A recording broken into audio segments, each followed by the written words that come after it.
এবারে কিন্তু আমরা পুরীতে একদম নিরিবিলিতে থাকবো।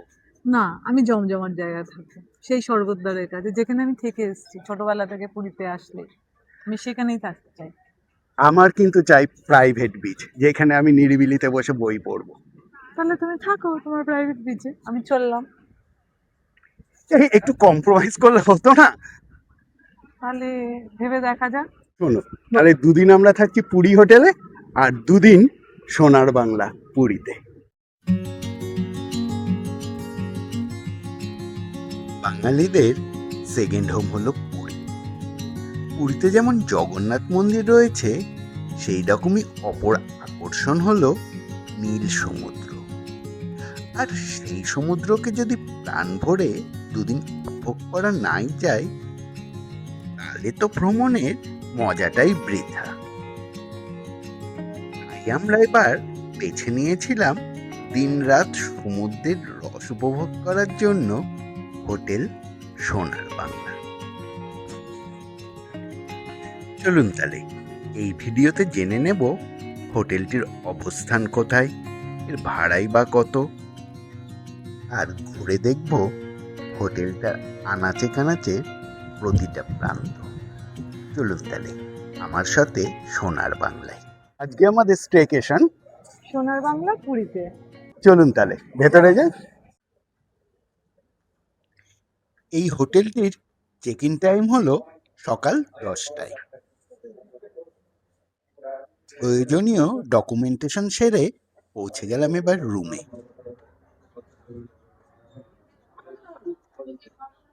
ওয়াও, এটাই হলো আজকে আমাদের থাকার আস্তানা।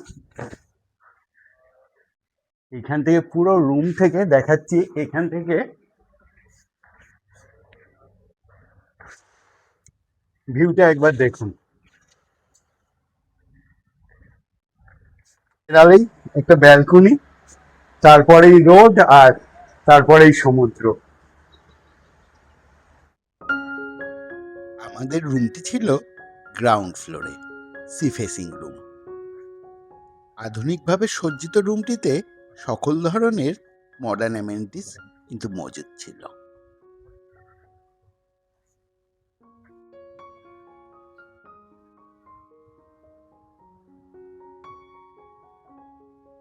বেডটা কিং সাইজ বেড, মোটামুটি দুজনের খুব ভালোভাবে হয়ে যাবে, আর তিনজনের একটু অসুবিধা হবে।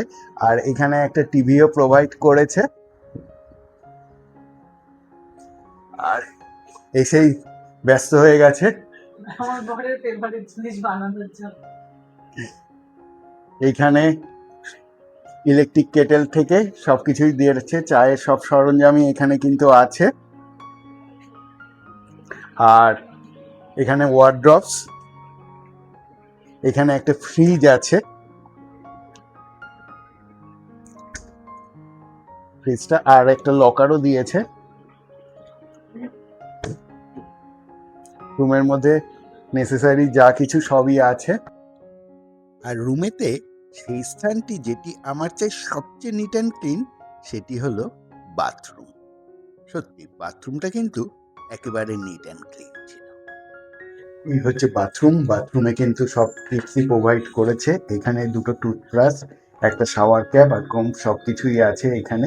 আর তাছাড়াও shower gel, shampoo, hand wash এগুলো কিন্তু এখানে রাখা আছে। তবে আমার যেটা মনে হলো বাথরুমের সাইজটা একটু ছোট, আর একটু বড় হলে ভালো হতো, বেটার হতো। এসেই প্রথমে যে কাজটা করছি, গরম গরম একটুখানি চা খেয়ে নিচ্ছি। সমুদ্র দেখতে দেখতে এই এক কাপ চা খাওয়ার মজাটাই আলাদা। এটা তো আর বাড়ির ব্যালকনিতে বসে পাওয়া যাবে না, যেটা পাওয়া যাবে এইখানে, এই হোটেল। সত্যি এখান থেকে ভিউটা কিন্তু অপূর্ব। একদম মানে সামনেই মেরিন ড্রাইভ, তারপরেই সমুদ্র। তবে একটু ঝাউ গাছগুলো হওয়াতে একটু অবস্ট্রাকশন করছে, না হলে কিন্তু আরো ভালো ভিউ পাওয়া যেত। যাই হোক, আমার কিন্তু ভীষণ ভালো লাগছে। চা খেয়ে বেরিয়ে পড়লাম হোটেলটি একটু পরিদর্শন করতে। এখানে একটা ছোট জিম আছে, আর ঠিক এর বাইরেই একটা ফুটবল আছে, আর বাচ্চাদের জন্য কিডসদের এখানে একটা প্লেগ্রাউন্ড মতো করা আছে।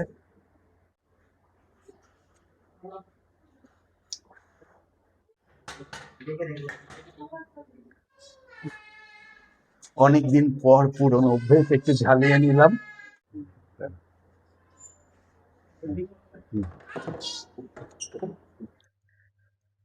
চলুন এবার ঘুরে আসি হোটেলটির থার্ড ফ্লোরের একটা রুম থেকে। এই রুমগুলি আর একটু স্পেসিয়াস। এখানে একটা সিটিং অ্যারেঞ্জমেন্ট এক্সট্রা আছে। উপরের রুমগুলোতে এক্সট্রা যেটা দেখছি একটা সোফা আলাদা করে রাখা আছে। আর সময় নষ্ট না করে রেডি হয়ে বেরিয়ে পড়লাম সমুদ্রে জলকেলি করতে। এই ঠিক সোনার বাংলার উল্টো দিকে এই বিচটা, এখানটা কিন্তু বেশ ফাঁকা। ওই অত ভিড় হট্টগোল নেই স্বর্গদ্বারের সামনে যেরকম সবসময় একটা ক্রাউড হয়ে থাকে। এখানটা বেশ ফাঁকা, মজায় স্নান করতে পারবেন। একটা কথা আছে না, বাপ বাপ হতা হয়। আমরা যতই দীঘা, মন্দারমণি, বকখালি যাই না কেন, পুরী সমুদ্রে স্নান করার মজাই আলাদা। নির্জন সমুদ্রে ঘন্টাখানেক চলল আমাদের দাপাদাপি। এতক্ষণ স্নান করার পর পেটেও কিন্তু চুহা ডন দিতে শুরু করেছিল। তাই সোজা চলে আসলাম এদের রেস্টুরেন্টে।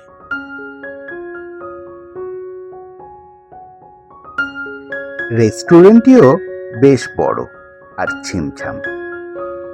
আপনাদের সুবিধার্থে রেস্টুরেন্টের মেনু কার্ডটি আমি শেয়ার করে দিলাম। পজ করে দেখে নিতে পারেন মেনুর তালিকা।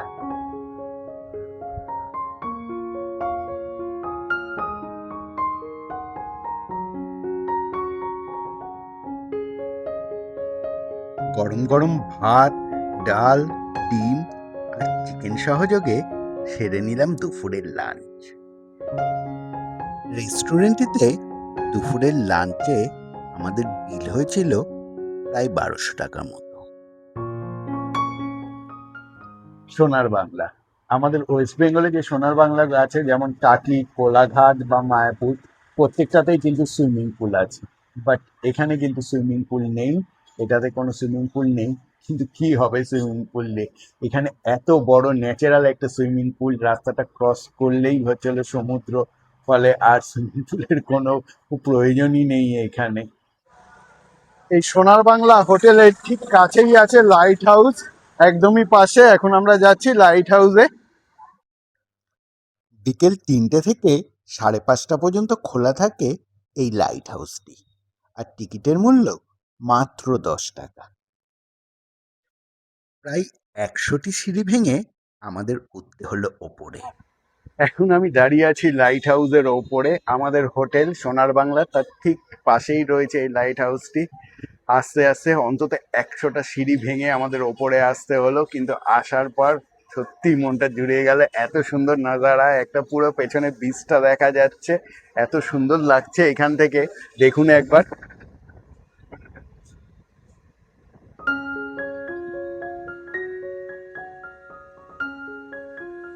সুউচ্চ এই স্থানটি থেকে আমাদের চেনাপুরীর সমুদ্র সৈকতকে লাগে বড্ড অচেনা।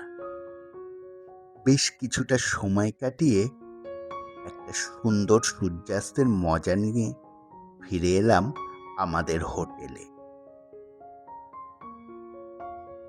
আমাদের হোটেলের ঠিক গায়ে নির্মাণ করা হয়েছে রাম মন্দিরের রেপ্লিকা। এটি রথ পর্যন্ত থাকবে, তবে কিন্তু এখানে টিকিট কেটে ভেতরে প্রবেশ করতে হচ্ছে। টিকিট মূল্য 50 টাকা। সন্ধেবেলাটা একটু হই হুল্লোড় করে মজা করে কাটিয়ে আমরা বেরিয়ে পড়লাম ডিনার করতে। পৌঁছে গেলাম স্বর্গদ্বারের ঠিক পাশে অবস্থিত 13 পার্বণ রেস্টুরেন্টে। আমরা এখন চলে এসেছি 13 পার্বণ রেস্টুরেন্টে। অনেক শুনেছি এর নাম, আজকে টেস্ট করে দেখতেই হবে। চলুন তাহলে ভেতরে যাওয়া যাক।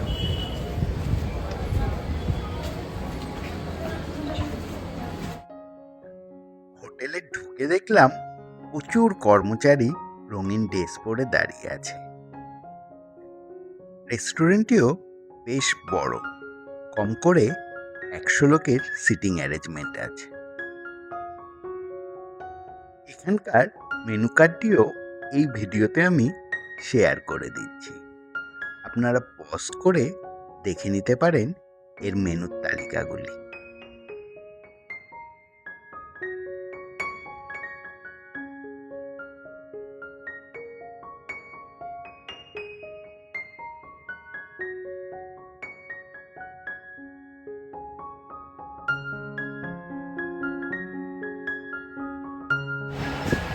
চলে এসেছি 13 পার্বণ রেস্টুরেন্টে।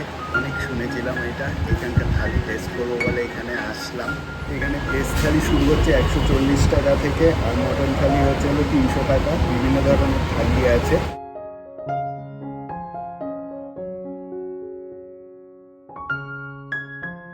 এখানে থালিতে যেগুলো সার্ভ করে দিয়ে গেল, ভাত আছে, ফুলকপির তরকারি, ডাল, আলু পোস্ত, চাটনি, আর আমাদের মাছ ওগুলো এখনো আসেনি, ওটা পরে সার্ভ করবে। আগে এগুলো দিয়ে শুরু করছি।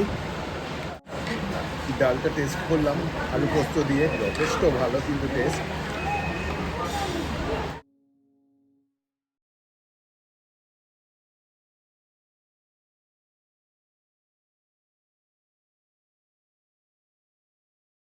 ডিনার সেরে মেরিন ড্রাইভ রোড ধরে সোজা ফিরে আসলাম হোটেলে। এবার আসি খাবারের রিভিউয়ে। 13 পার্বণের যে আমরা ডিনার করলাম তার রিভিউটা। অ্যাকচুয়ালি আমি এখানে বসে দিচ্ছি কারণ হচ্ছে আমি যখন গেছিলাম ওখানে প্রচণ্ড ভিড় ছিল, আর আমি আমার মাইক্রোফোনটা নিয়ে যেতে ভুলে গেছিলাম। তাই ভাবলাম বাড়িতে এসেই এই রিভিউটা দেব। যেটা ছিল খাবার দাবারগুলো, নিরামিষ আইটেমগুলো প্রচণ্ড সুস্বাদু। ডাল থেকে শুরু করে আলু পোস্ত এবং কফির তরকারি, এগুলো প্রচণ্ড সুস্বাদু ছিল। বরঞ্চ নন ভেজেরটা সেই তুলনায় একটু কমা। অ্যাকচুয়ালি ভেজ আইটেমগুলোই বেশি ভাল লাগছিল। তাছাড়াও চাটনিটা কিন্তু একদম সুপার ছিল। আর যেটা বলার, প্রাইসও কিন্তু বেশ রিজনেবল। এখানে আমরা যে থালিগুলো খেলাম আমাদের টোটাল বিল হয়েছিল 630 টাকা 3 জনের। সুতরাং পুরীতে ঘুরতে এসে বাঙালি খাবারের টেস্ট নিতে একবার যাই যেতে পারে 13 পার্বণে।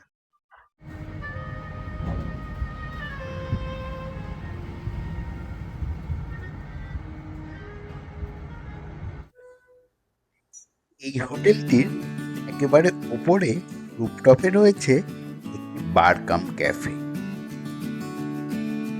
চলুন তাহলে একটু ঢু মেরে নি ক্যাফেটা।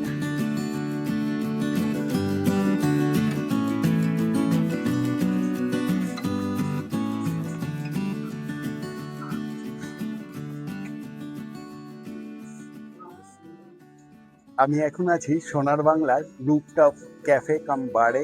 এখানে অ্যাটমসফিয়ারটা সত্যি খুবই সুন্দর, মানে অ্যাম্বিয়েন্সটা লাজবাব। একটা লাইট মিউজিক হচ্ছে, আর ওইখান থেকে পুরো সমুদ্রের ভিউটা পাওয়া যাচ্ছে। সত্যি এখানটায়, তবে এখানে যেটা দেখলাম এখানকার কিন্তু একটু এক্সপেন্সিভ। রাতের আলোয় এই স্থানটি থেকে সমুদ্র যেন হয়ে উঠেছে আরো মায়াবী। নির্জনে এখানে বসেই এক গ্লাস ঠান্ডা পানীয় নিয়ে কেটে যাবে ঘন্টার পর ঘন্টা সময়। এখানকারও ফুড আইটেমের মেনু কার্ডটি আমি শেয়ার করে দিচ্ছি এই ভিডিওতে।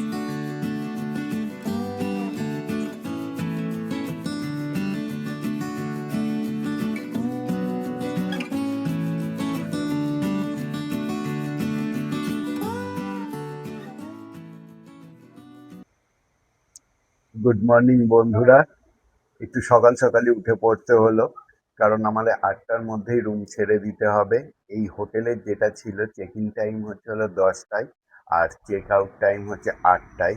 এটাই একটু অসুবিধা, কারণ এত সকালবেলায় ছাড়াটা ঘুম থেকে উঠে গোছগাছ করে এই রুম ছেড়ে দেওয়া, এইটাই একটুখানি অসুবিধা। টাইমটা আরেকটু পরে হলে ভালো হতো, কারণ বন্দে ভারত হচ্ছে হলো 1:30টার সময়, ফলে মোটামুটি 12টার সময় যদি বেরোনো যায় তবেই সুবিধা। আর রাতের ট্রেন হলে তো কথাই নেই। এই চেক আউট টাইমটা এই হোটেলের যদি আরেকটু পরে হতো সেটাই একটু বেটার হতো। তাছাড়া এই হোটেলের হসপিটালিটি কিন্তু খুবই ভালো, এদের ম্যানেজমেন্টও খুবই ভালো। কারণ মানে কালকে যে টি ব্যাগগুলো দিয়ে গেছিলো কালকেই শেষ হয়ে গেছিলো, আজকে বলার সাথে সাথে আবার কিন্তু অনেকগুলো রিফিল করে দিয়ে গেল। এছাড়াও যতবার গেছি বিভিন্ন ছোটোখাটো কারণ নিয়ে ওনাদের কাছে বলতে সাহায্যের জন্য, সবসময় হাসি মুখে কিন্তু এরা হেল্প করেছে। যদি এই দিকটাই বলেন, এর সার্ভিস বা ম্যানেজমেন্ট খুবই ভালো এখানকার। এখানে কিন্তু হোটেলের রুম রেন্টের সাথে ব্রেকফাস্ট অ্যাড করা ছিল। ব্রেকফাস্ট করতে রেস্টুরেন্টে যাচ্ছি। ব্রেকফাস্ট টেবিলে কিন্তু থরে থরে সাজানো ছিল অসংখ্য আইটেম, যেমন পোহা, ছোলে বাটোরে, সাউথ ইন্ডিয়ান ডিশ, ইডলি, বড়া, সাম্বার।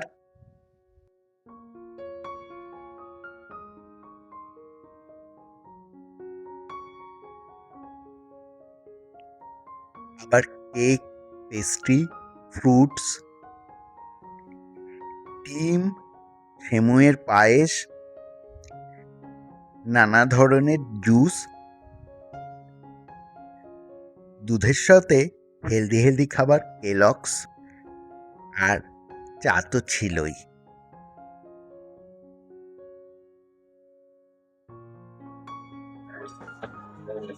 মোটামুটি নিয়ে চলে এসেছি একটা ইডলি, ডিম সেদ্ধ আর কেলগস, আর সঙ্গে ফ্রুট জুস। এগুলো দিয়ে শুরু করছি ব্রেকফাস্টটা।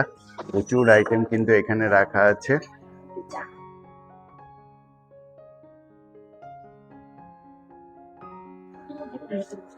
এবারে নিয়ে চলে এসেছি এই ছোলে বাটোরে। ছোলে বাটোরে দিয়ে সেকেন্ড রাউন্ড শুরু করছি। First round already complete.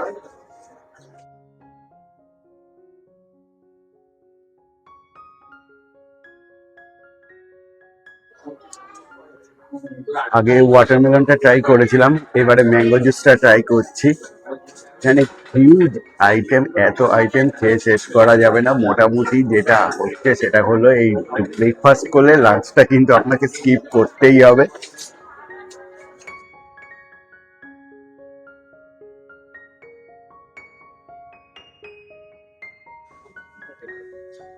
এবারে লাস্ট রাউন্ডে মোটামুটি ডোনাট থেকে কেক, পেস্ট্রি সবকিছু নিয়ে চলে এসেছি, আর তার সঙ্গে সিমুয়ের পায়েস আছে আর কিছু ফ্রুটস। এই দিয়ে আজকে ব্রেকফাস্ট শেষ করব। ব্রেকফাস্ট শেষ করে আমরা বেরিয়ে পড়লাম কোণার্ক মন্দিরের উদ্দেশ্যে। ঘড়ির কাঁটায় এখন 10:30 বাজে। আমরা বেরিয়ে পড়লাম। আজকে আমাদের ট্যুর হলো যাব আমরা প্রথমে কোণার্ক মন্দির, চন্দ্রভাগা বিচ, এগুলো ঘুরে। আজকে টোটাল এটা বললো 4 ঘন্টার প্যাকেজ আছে। নিউ মেরিন ড্রাইভ রোড ধরে এগিয়ে চললো আমাদের গাড়ি। স্বর্গদ্বারে যে চৈতন্য স্ট্যাচু আছে সেখান থেকে সোজা মেরিন ড্রাইভ রোড ধরে সোনার বাংলা হোটেল, প্রায় 1 কিলোমিটার মতো পথ। আমাদের প্রথম দ্রষ্টব্য স্থান স্যান্ড মিউজিয়াম। সোনার বাংলা থেকে মোটামুটি 8 ঘন্টা সময় লাগলো এই স্যান্ড মিউজিয়াম নিলাম। স্যান্ড মিউজিয়ামের টিকিট এগুলো পার হেড 40 রুপিস করে। চলুন তাহলে এবার ভেতরে যাওয়া যাক।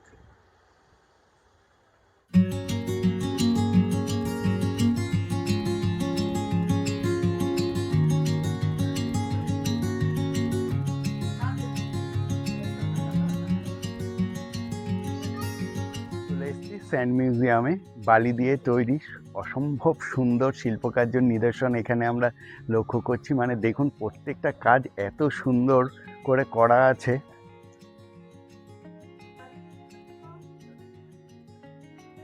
ইনি হলেন এই শিল্পকলার নির্মাতা সুদাম প্রধান।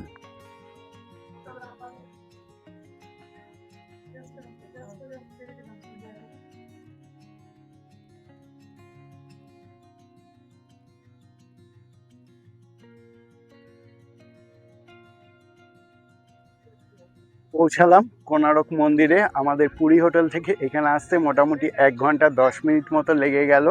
মাঝে স্যান্ড মিউজিয়ামে আমরা একটু ব্রেক নিয়েছিলাম। এখন 12টার সময়, প্রচণ্ড রোদ। এখানে একটা জিনিস দেখলাম, এখানে এই ছাতা কিন্তু ভাড়া পাওয়া যাচ্ছে। আমরা একটা ছাতা নিয়ে নিলাম 50 টাকা রেন্টে। বড় ছাতাগুলো বেশ বড় সাইজের, মোটামুটি দুজন খুব ভালোভাবেই হয়ে যাবে।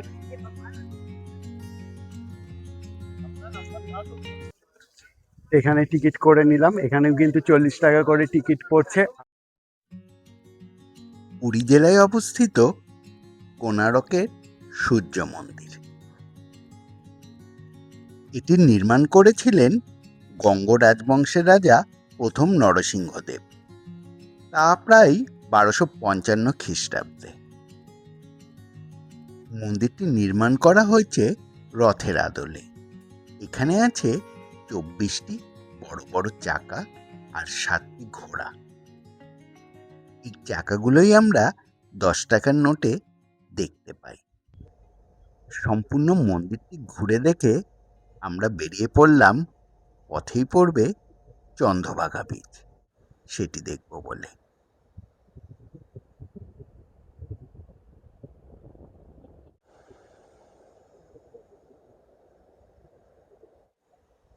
চলে এসেছি চন্দ্রভাগা সি বিচে। এখানকার শান্ত পরিবেশ, নীল জল আর অসাধারণ সূর্যোদয়ের জন্য এই বীচটা বিখ্যাত। কথিত আছে কৃষ্ণের পুত্র সাম্বা যখন কুষ্ঠরোগ থেকে আরোগ্য লাভ করেছিল, এখানেই সূর্য দেবতার পুজো করেছিলেন। হোটেলে না ঢুকে সোজা আর একটু এগিয়ে গেলেই পড়ল মোহনা। চলে আসলাম বিকালবেলায় আমরা মোহনাতে। গাড়ি নিয়ে সোনার বাংলা থেকে চলে আসলাম মোহনা। এখান থেকে হার্ডলি 5 থেকে 7 মিনিট তো লাগলো না গাড়িতে। পুরীতে কিন্তু সাইট সিইং করার জন্য প্রচুর ট্রাভেল এজেন্সি আছে, কিন্তু আমরা আজকে যে ট্যুরটা করলাম কোনো ট্রাভেল এজেন্সির মাধ্যমে করিনি। আমরা সরাসরি ড্রাইভারের সাথে যোগাযোগ করে নিয়েছিলাম, ফলে ট্রাভেল এজেন্সি যেগুলো 1800 টাকা বা 1600 টাকা বলছিল, আমাদের থেকে রেটটা একটু কম পড়লো। আমাদের 1400 টাকার মধ্যে পুরো আজকের ট্যুরটা হয়ে গেল। আমাদের 4টে স্পট দেখানোর কথা ছিল, চন্দ্রভাগা বিচ, কোণারক মন্দির সহ 4টে স্পট আমরা ঘুরে আসলাম। আমাদের টোটাল পড়লো 1400 টাকা। আর সবশেষে জানাচ্ছি এই হোটেলের রুম রেন্ট সম্বন্ধে। এবারে লাস্টলি বলছি সোনার বাংলার ট্যারিফ। আমি যেটা করে থাকি, অনেক আগে থেকেই বুক করে থাকি। সাধারণত যেগুলো আছে booking.com, অ্যাগোডা, সাধারণত অ্যাগোডা থেকেই আমি বেশি বুক করে থাকি। কিন্তু এবারে ফার্স্ট টাইম আমি বুক করলাম ফ্লিপকার্ট থেকে। ফ্লিপকার্ট থেকে সব থেকে কমে পেয়ে গেলাম। এই রুমের একদিনের ট্যারিফ পড়েছিল আমার সব কিছু নিয়ে 4200 টাকার মতো, একদম সি ফেসিং রুম। তার জন্য আমি আপনাদেরও প্রেফার করব যে একবার ফ্লিপকার্টটা চেক করে নেবেন। অন্যান্যগুলো থেকে সব থেকে আমি ফ্লিপকার্টেই কিন্তু কম পেয়েছিলাম এখানকার ভাড়া। এবার বাড়ি ফেরার পালা। সন্ধেবেলায় আমরা হোটেল ছেড়ে দিয়ে বেরিয়ে পড়লাম আমাদের গন্তব্যের উদ্দেশ্যে। বন্ধুরা, ভিডিওটি ভালো লাগলে অবশ্যই লাইক করে দিও। আর চ্যানেলটা সাবস্ক্রাইব করতে ভুলবে না কিন্তু।